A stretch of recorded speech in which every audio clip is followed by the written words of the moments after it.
सबैले यहाँ नागढुङ्गा यो माथि डाँडाबाट वेलकम छ यहाँ हामी चाहिँ यो नागढुङ्गाको माथि डाँडाबाट चाहिँ यहाँ तलको नागढुङ्गाको भ्यू देखाउन गइरहेको छौँ अनि त्यहाँबाट यहाँ तल चाहिँ कस्तो छ भने यहाँबाट सर्वै गाडीहरू चाहिँ यो उकालोमा कष्टकर तरिकाले हिँडिरहेको देख्न सक्छ है तीमाथि त्यो हेभी ट्रकहरू चाहिँ एकदमै स्लो मोसनमा हिँडेको देखिन्छ तिनीहरूले चाहिँ जस्तो तल त्यो झ्याप्ले खोला भन्छ त्यो सुनमार्ग भएको ठाउँ चाहिँ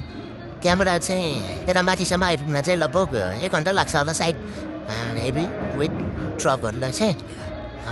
ट्रक अथवा गाडीहरू अनि त्यसपछि यो एउटा टाइममा चाहिँ एकदमै जाम पनि हुने गर्थ्यो अब चाहिँ यो चाहिँ मानव अब छिटै नै यो चाहिँ हट्दैछ जाम चाहिँ किनभने यो साउनको लास्ट अथवा साउन 15बाट चाहिँ सायद यो खोज्छ होला सुरुङ मार्ग टनेल हाम्रो चाहिँ त्यहाँको एकजना कर्मचारीको भनाइअनुसार है अनि त्यहाँबाट यो चाहिँ हामीले यो माथि डाँडाबाट चाहिँ ड्रोन सट ल्याएको किनभने चाहिँ यहाँको भ्यू अनि त्यसपछि अब यो कहिले फुट्ने रहेछ भन्ने कुरा चाहिँ लङ भिडियो चाहिँ हामीले अर्को च्यानलमा चाहिँ अपलोड गरेछौँ यो चाहिँ एउटा सानो जस्ट इन्फर्मेसनको लागि चाहिँ हामीले यो मैले भोइस ओभर गरेर यहाँ भ्यूहरू देखाउँदैछु है यो देख्न सक्नुहुन्छ दामी भ्यू है उहाँ तलदेखि चाहिँ यस्तो मरिएको छ चाहिँ यो यस्तो लगभग यो सुनबाट अस्ति हामी चाहिँ गाडीमा भित्र उता काठमाडौँ एक्जिट हुने ठाउँमा चाहिँ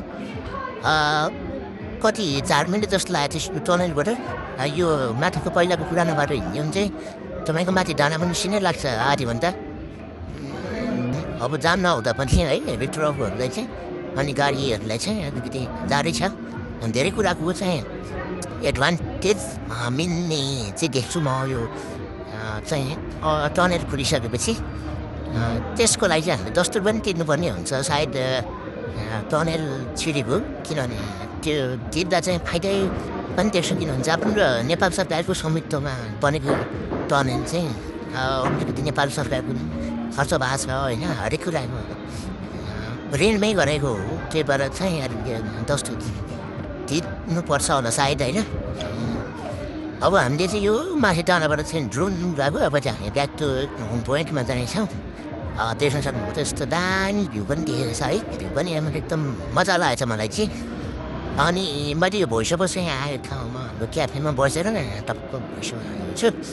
हल्का ब्याकग्राउन्ड चाहिँ गाह्रो बनाउन सक्छ अब चाहिँ हामीले चाहिँ ड्यान गर्न गइरहेछौँ त्यही हो यस्तो छ अहिलेको तत्काल इन्फर्मेसन चाहिँ हामीले पाएअनुसार है त सबैले अबतिर लाइक सेयर सब्सक्राइब गरिदिनु होला त्यही हो सपोर्ट गरौँ चाहिँ म चाहिँ अब यो जस्तो एक्सप्लोर गरिरहन्छु अब नयाँ नयाँ कुराहरू नयाँ नयाँ सिनहरू अपलोड गरिरहन्छु ड्रोन सर्टहरूदेखि लिएर चाहिँ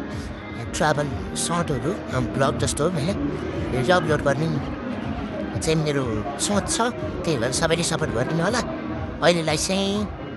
यहाँहरूलाई बाई बाई भन्दै जय नेपाल भन्न चाहन्छु होइन त्यही हो सबैले सपोर्ट गर्नु होला बाई बाई